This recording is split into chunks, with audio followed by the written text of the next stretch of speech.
अस्सलाम वालेकुम स्टूडेंट्स ने क्या हाल। अच्छा स्टूडेंट, हमने एफएससी पार्ट 1 का चैप्टर नंबर 4 स्टार्ट किया था। तो हमने उसके तमाम टॉपिक को देखा, हमने डिटेल से उनको देखा, उनके एमसीक्यूज और न्यूमेरिकल को भी हमने डिटेल से देखा।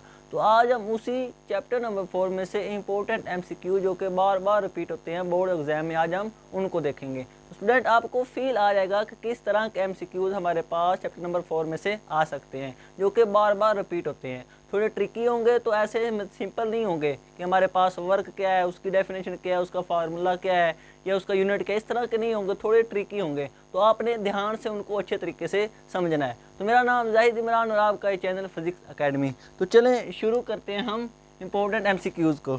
स्टूडेंट मैं स्टेटमेंट पढ़ूंगा, नीचे हमारे पास ऑप्शन आएंगे, आपने उसके ऊपर एक के ऊपर क्लिक कर लेना है। तो हमारा स्टूडेंट जो पहला एमसीक्यूज है वो ये कह रहा है कि वर्क डन, वो कहता है बताओ, वो कहता है आप वर्क बताओ किसकी वजह से, सेंट्रीपिटल फोर्स की वजह से वर्क डन बताओ। तो हमारे पास उसने नीचे ऑप्शन दिए हैं। उसने पहला दिया हमारे पास एम वी स्क्वायर, दूसरा उसने ऑप्शन दिया M V square over R, तीसरा उसने ऑप्शन दिया है 0 और चौथा उसने ऑप्शन दिया है नन का। तो स्टूडेंट सेंट्रीपिटल फोर्स, पहले तो हम ये देख लेते हैं कि सेंट्रीपिटल फोर्स है क्या। तो सेंट्रीपिटल फोर्स ऐसी फोर्स होती है जो किसी भी ऑब्जेक्ट को सर्कल में मूव करवाने के लिए ज़रूरी होती है। उसी फोर्स को हम सेंट्रीपिटल फोर्स कहते हैं जो कि किसी भी ऑब्जेक्ट को सर्कल में घुमाने के लिए ज़रूरी होती है। अब हम उस फोर्स की वजह से वर्क डन देखेंगे। तो स्टूडेंट सेंट्रीपिटल फोर्स की वजह से जो वर्क डन होता है वो हमारे पास होता है 0, हमारे पास 0 वर्क डन होता है। अब अगली बात यह है कि क्यों सेंट्रीपिटल फोर्स की वजह से जो हमारे पास वर्क है वो 0 होता है। तो उसकी जो रीज़न है वो ये है कि हमें पता वर्क किसके इक्वल होता है, फोर्स और डिस्प्लेसमेंट का हमारे पास ये डॉट प्रोडक्ट होता है। और डिस्प्लेसमेंट एक वेक्टर क्वांटिटी होती है और ये दो ऑब्जेक्ट के दरमियान, दो पॉइंट्स के दरमियान मिनिमम कम से कम फासला जो होता है उसको हम डिस्प्लेसमेंट का नाम देते हैं। लेकिन जब हम सेंट्रीपिटल फोर्स की बात करते हैं तो सेंट्रीपिटल फोर्स क्या होती है, किसी भी ऑब्जेक्ट को सर्कल में मूव करवाने के लिए ज़रूरी होती है। अब कोई भी ऑब्जेक्ट अगर सर्कल में मूव करेगा, अगर इधर से उसने स्टार्ट किया तो वो वापस किधर आ गया, इधर। अब जिस पॉइंट से उसने स्टार्ट किया था वो दोबारा घूम के उसी पॉइंट के ऊपर आ गया। तो इसका मतलब दो पॉइंट्स के दरमियान फासला है ही नहीं, दो पॉइंट्स के दरमियान डिस्प्लेसमेंट है ही नहीं। इसीलिए हमारे पास जब डी 0 होगा, चाहे सेंट्रीपिटल फोर्स मौजूद है जो कि ऑब्जेक्ट को सर्कल में मूव करवा रही है, लेकिन वर्क हमारे पास क्या हो जाएगा, 0 हो जाएगा, क्योंकि डिस्प्लेसमेंट की जो वैल्यू होती है वो 0 होती है। इसलिए हमारे पास सेंट्रीपिटल फोर्स की वजह से जो वर्क डन होता है उसकी वैल्यू क्या आती है, 0 आती है। दूसरा स्टूडेंट हमारे पास इंटरेस्टिंग है, वो ये कहता है कि बताओ रेशो किसकी, काइनेटिक एनर्जी की या वर्क की और पावर की। दूसरा उसने कहा कि आप रेशो बताओ किसकी, डायमेंशन की, किस किस की, वर्क की और पावर की। इसकी हमने डायमेंशन बतानी है, इनकी रेशो की। अब नीचे ऑप्शन उसने हमारे पास दिए हैं, ये उसने ए दिया है, ये उसने बी दिया। स्टूडेंट आप इसको खुद सोल्व करें ताकि आपको पता चले कि आपके कंसेप्ट कितने अच्छे हैं। सी उसने हमारे पास दिया है टी और डी उसने हमारे पास दिया है नन। अब स्टूडेंट आप खुद इसको सोल्व करो कि वर्क और जो पावर की डायमेंशन होती है उनकी रेशियो किसके इक्वल आएगी। तो हम इसको देखते हैं, इधर ही हम इसको देख लेते हैं। स्टूडेंट वर्क हमारे पास क्या होता है, एफ डी, ये हमारे पास होता है एफ एम ए और ये डी। एम का हमारे पास हो गया किलोग्राम, ए का हमारे पास हो गया ये वाला और डी का हमारे पास हो गया ये। तो फाइनली जो वर्क की डायमेंशन बनेगी वो किलोग्राम का मैस ले लेते हैं, ये मीटर और मीटर मीटर स्क्वायर बन जाएंगे, ये तो L2 और ये हमारे पास टाइम आ जाएगा सेकंड का, ये -2। ये हमारे पास होती है वर्क की डायमेंशन। अब हम देखते हैं पावर की। तो पावर हमें पता किसके इक्वल होती है, पावर हमें पता कि वर्क को अगर टाइम के ऊपर डिपेंड कर दें तो वो हमें बताता है कि कितने टाइम में कितना वर्क हो, यही हमारे पास जो क्वांटिटी होती है ये पावर के इक्वल होती है। तो ये टाइम जब ऊपर जाएगा तो ये बन जाएगा ML2 और T -3। एक ये -2 वाला ये, जब ये ऊपर जाएगा तो दोबारा ये -2 और -1 -3 हो जाएंगे। तो जब हम इनकी रेशियो निकालते हैं, किस किस की चाहिए हमें, वर्क की, ML2T -2 और ये ML2T -3, ये आपस में कट जाएंगे, ये -2 और ये -2 कट जाएगा, पीछे क्या बचेगा 1/T -1। अब बच्चे अक्सर इसको टिक कर देते हैं, इसको 1:T। स्टूडेंट ये माइनस में, इसका आपने लाजमी ख्याल करना है कि ये T जो है वो माइनस में, जब ये ऊपर जाएगा तो ये प्लस में हो जाएगा, तो ये बन जाएगा T/1। ये ऊपर जाएगा तो प्लस में, ये 1 नीचे आ जाएगा, उसको कोई फ़र्क नहीं पड़ेगा। तो असल में जो हमारे पास वर्क और पावर की डिमेंशन की जो रेशियो आती है वो हमारे पास होती है T/1, ये वाली। अब ये तो हमने सारी पहले वर्क की डिमेंशन निकाली, देन पावर की निकाली और फिर हमने उनको डिवाइड किया। हम सिंपली भी इस फार्मूले से भी निकाल सकते हैं, इस फार्मूले से भी हम ये वाली जो डिमेंशन है ये निकाल सकते हैं। तो हम देखते हैं कैसे हमने ये निकालनी है। हमें पता कि हमें क्या चाहिए, वर्क ओवर पावर, मतलब कि पावर इधर आ जाएगी और टाइम हमारे पास क्या आ जाएगा, इधर क्या आएगा, वर्क ओवर पावर। तो किसके इक्वल है, T/1। तो यही हमारे पास रेशो आ गई T/1। ये हम फाइनली डायरेक्ट इसी से भी निकाल सकते हैं। तो आपको दोनों मेथड आने चाहिए। अब नेक्स्ट हम देखते हैं कि नेक्स्ट वो हमारे पास स्टूडेंट कहता है कि बहुत ही इंपॉर्टेंट MCQs है, न्यूमेरिकल का है, आपने खुद स्टूडेंट इसको सोल्व करना है। वो ये कह रहा है कि 1 किलोग्राम का हमारे पास मैस है। अब 1 किलोग्राम का ये जो मैस है ये क्या कर रहा है, ये जो 1 किलोग्राम का मैस है वो ये कह रहा है कि इस 1 किलोग्राम के मैस ने क्या किया, हमारे पास इधर हाइट, इधर इसकी हाइट है ये वाली 50 मीटर की हाइट पे ये ठहरा है। इधर से ये हमारे पास अर्थ ले लें तो अर्थ ये 50 मीटर की हाइट पे ठहरा है। अब वो कहता है कि जब इस ऑब्जेक्ट ने 1 kg का ये ऑब्जेक्ट है, अब ये 1 kg का जो ऑब्जेक्ट है ये जो 50 मीटर की हाइट पे है, जब वो कहता है कि बताओ इसकी जो हमारे पास काइनेटिक एनर्जी होगी वो कितनी होगी। ये हमारे पास टॉप है, तो कहता है 10 मीटर बिलो द टॉप हमारे पास 10 मीटर बिलो द टॉप हमारे पास काइनेटिक एनर्जी की वैल्यू क्या आएगी, ये हमारे पास उसने पूछा है। ऑप्शन उसने हमारे पास दिए हैं।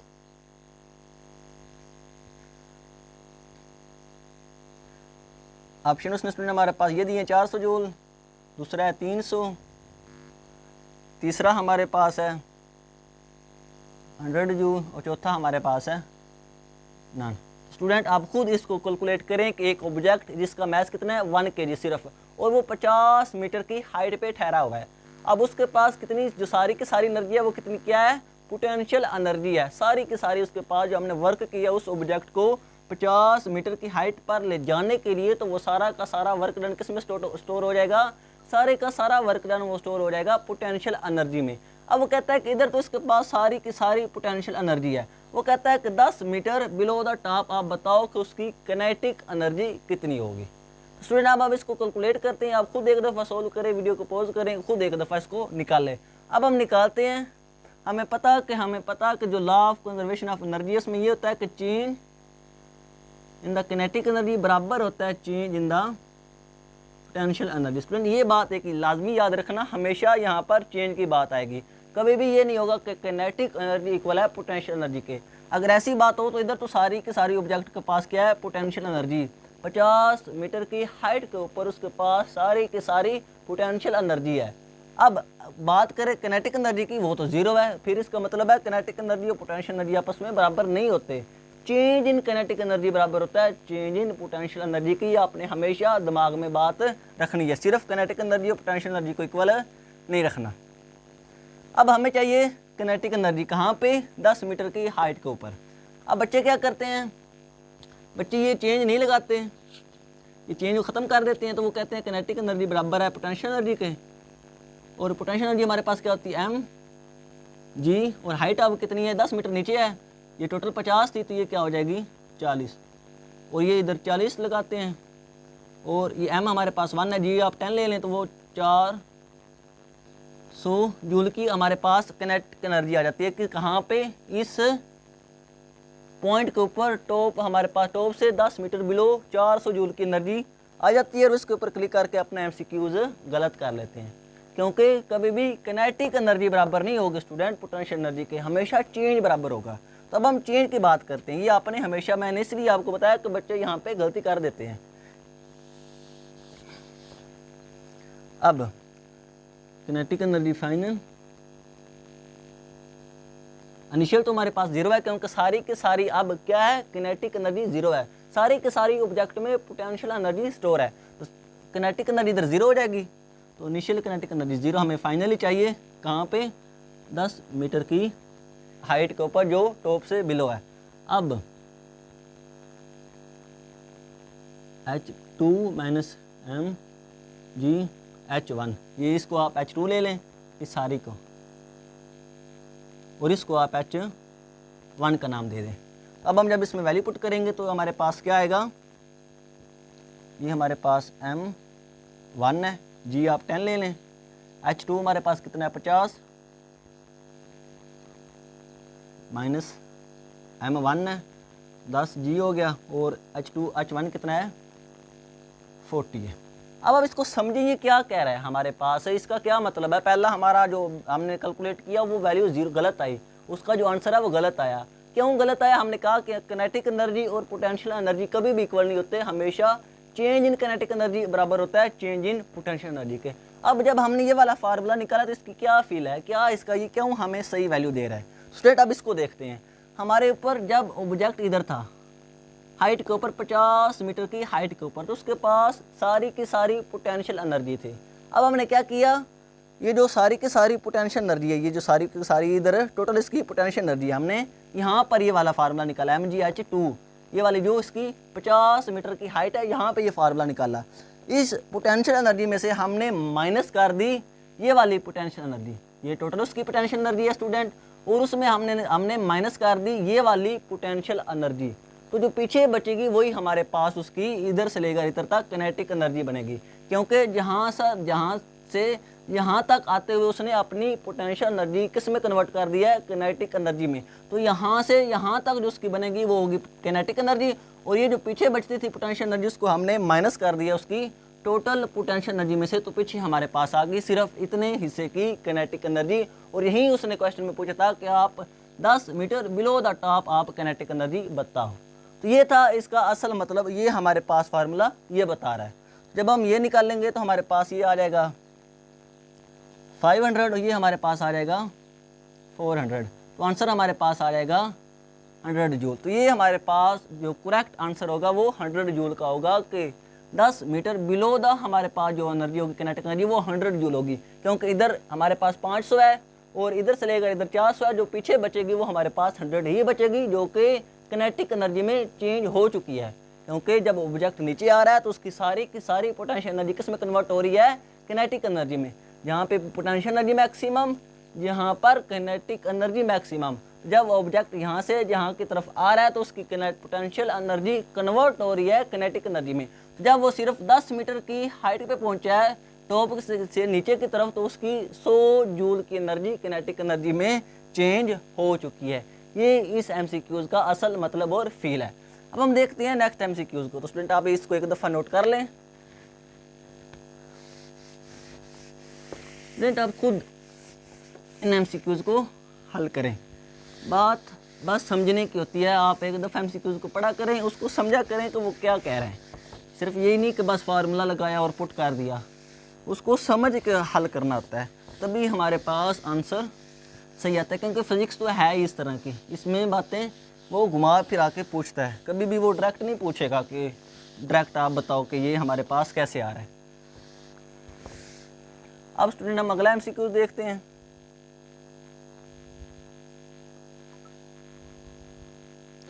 स्टूडेंट नेक्स्ट वो ये कह रहा है कि हमारे पास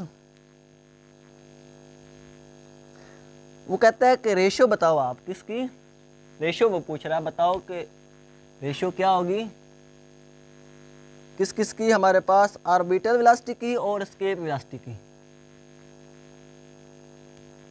ये हमारे पास वो रेशियो पूछ रहा है। तो अब हम देखते हैं कि ऑर्बिटल वेलोसिटी क्या होती है। ये हम नेक्स्ट चैप्टर में इंशाल्लाह डिटेल्स देखेंगे, जब हम 5वां चैप्टर पढ़ेंगे सर्कुलर मोशन का, तो उसमें ये डिटेल्स आएगा कि ऑर्बिटल वेलोसिटी क्या होती है। एस्केप वेलोसिटी तो हमने डिटेल से पढ़ ली है, इसके हमने एमसीक्यूज और न्यूमेरिकल को भी डिटेल से देखा था कि वो वाली वेलोसिटी जो हम किसी ऑब्जेक्ट को दें तो वो वाला ऑब्जेक्ट वहाँ पहुँच जाए जहाँ पर जो जी की वैल्यू होती है, जो ग्रेविटेशनल फील्ड है वो 0 हो। उस वेलोसिटी को हमने कह दिया था कि वो हमारे पास एस्केप वेलोसिटी है।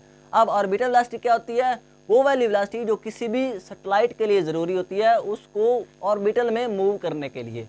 हमारे पास ज़मीन के अर्थ के इर्द गिर्द किसी भी सैटेलाइट को ऑर्बिटल में मूव करने के लिए जितनी वेलोसिटी की ज़रूरत होती है उसको हम ऑर्बिटल वेलोसिटी का नाम देते हैं।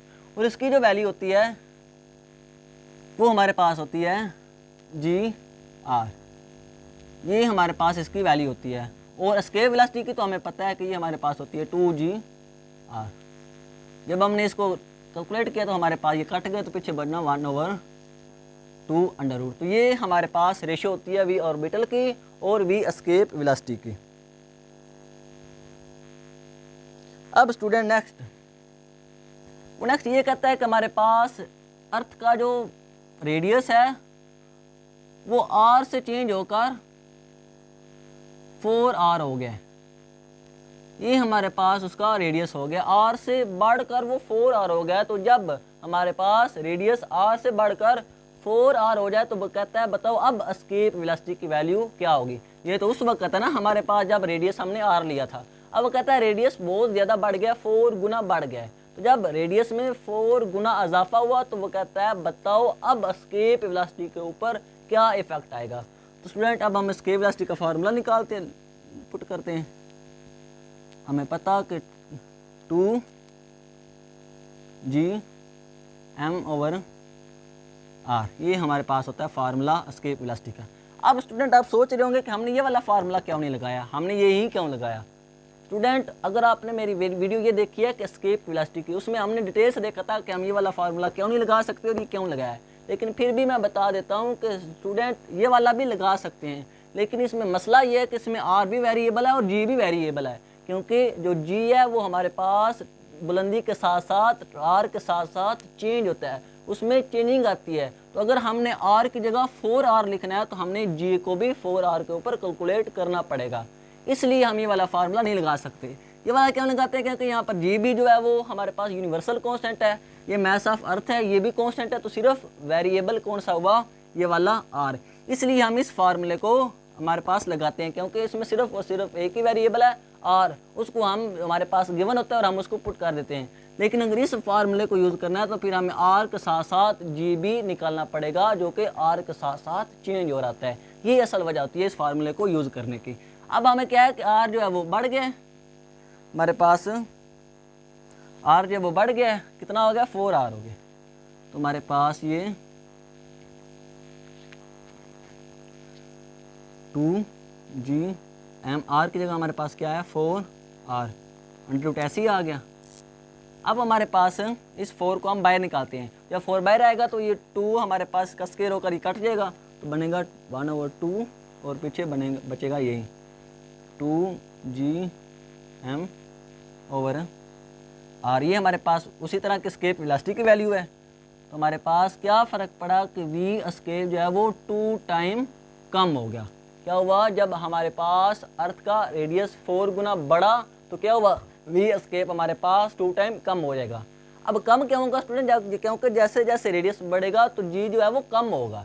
अब जब जी कम होगा तो इसकी वजह से जो अर्थ की ग्रेविटेशनल फील्ड है जो उस ऑब्जेक्ट को अपनी तरफ खींच रही है वो कम हो जाएगी। जब वो कम होगी तो हमें कम वेलोसिटी देनी पड़ेगी उस ऑब्जेक्ट को वहाँ तक ले जाने में जहाँ पर जी की वैल्यू 0 है। ये इसके पीछे असल वजह थी इसके कम होने में। और अगर वो इस तरह भी पूछ सकता है कि अगर जो रेडियस है वो 4 गुना कम हो जाए, जो अर्थ है हमारे पास वो 4 गुना उसका रेडियस कम हो जाए तो फिर क्या इफेक्ट होगा, तो फिर उसकी जो एस्केप वेलोसिटी है वो डबल हो जाएगी, क्योंकि अब ग्रेविटेशनल का जो पुल है वो बहुत ज़्यादा है। अब अगर हम उसको तोड़ना है तो हमें डबल वेलोसिटी देनी पड़ेगी उस ऑब्जेक्ट को वहाँ तक ले जाने के लिए जहाँ पर जी की वैल्यू 0 है। ये इसके पीछे असल वजह थी।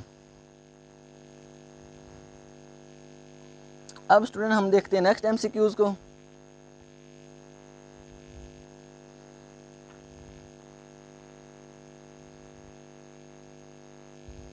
स्टूडेंट पहले हम कर लेते हैं ये जो न्यूमेरिकल वाले, देन हम आगे कल करेंगे सिंपल स्टेटमेंट वाले।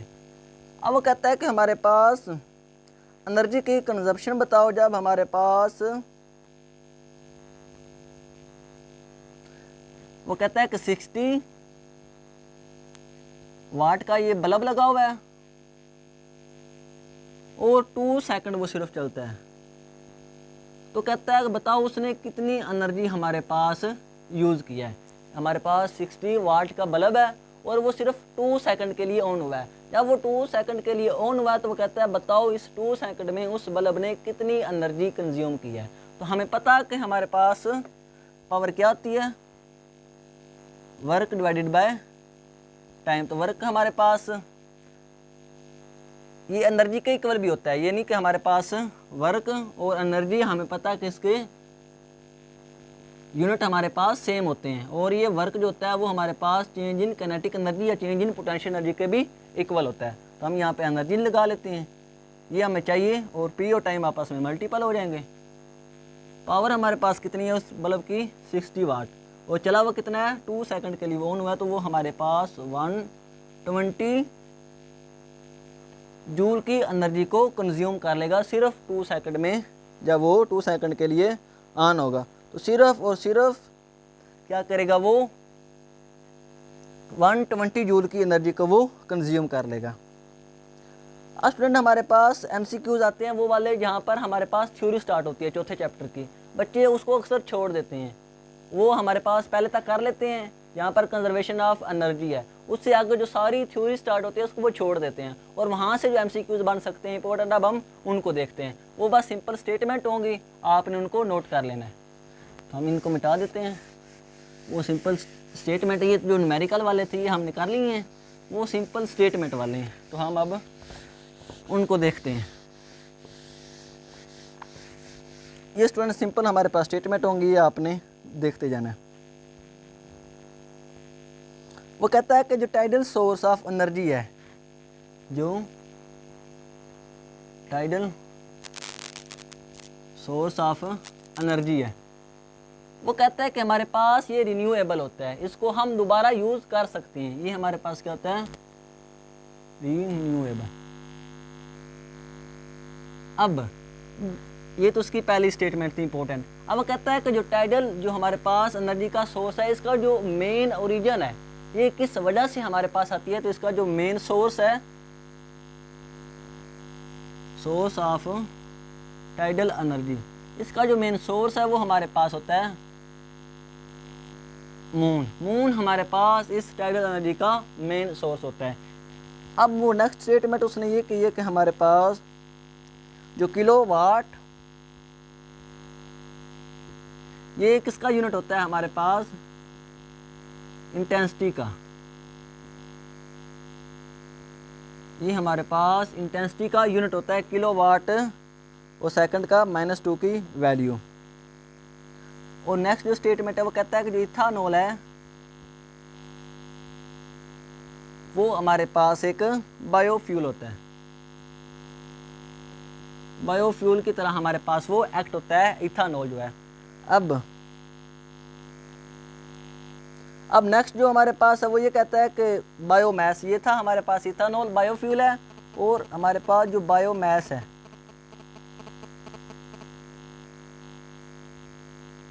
ये भी हमारे पास सोर्स है पोटेंशियल एनर्जी का, और ये भी हमारे पास होता है रिन्यूएबल। ये याद रखना स्टूडेंट, ये दोनों टाइडल सोर्स और बायोमास जो हमारे पास पोटेंशियल एनर्जी का सोर्स है, ये भी दोनों रिन्यूएबल होते हैं। और नेक्स्ट हमारे पास जो है, अब जो हमारे पास ये बायोमास है, ये एनर्जी का सोर्स है। अब हम इस एनर्जी के सोर्स को कैसे यूज़ करते हैं, जब हमारे पास ये फ्यूल की फॉर्म में होता है बायोमास। अब हम इस बायोमास को फ्यूल में कन्वर्ट करते हैं, उसके लिए हमारे पास जो मेथड होता है उसको हम कहते हैं फर्मेंटेशन।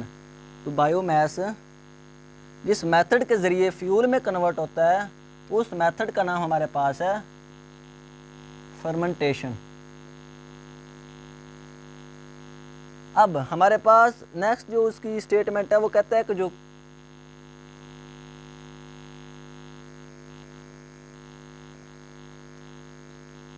कोल हमारे पास, वो कहता है कि जो कोल है ये हमारे पास नॉन रिन्यूएबल एनर्जी का सोर्स होता है। तो स्टूडेंट ये हमारे पास जो थ्योरी थी उसमें इंपॉर्टेंट एमसीक्यूज बन सकते हैं। ये आप दोबारा देख लें कि जो टाइडल सोर्स है, ये एनर्जी का जो टाइडल सोर्स है, इसका जो मेन सोर्स है वो मून है और ये रिन्यूएबल होता है। इसी तरह जो बायोमास है ये भी रिन्यूएबल सोर्स है और ये फ्यूल में किस वजह से कन्वर्ट होता है, किस मेथड से कन्वर्ट होता है, उसका नाम हमारे पास फर्मेंटेशन है।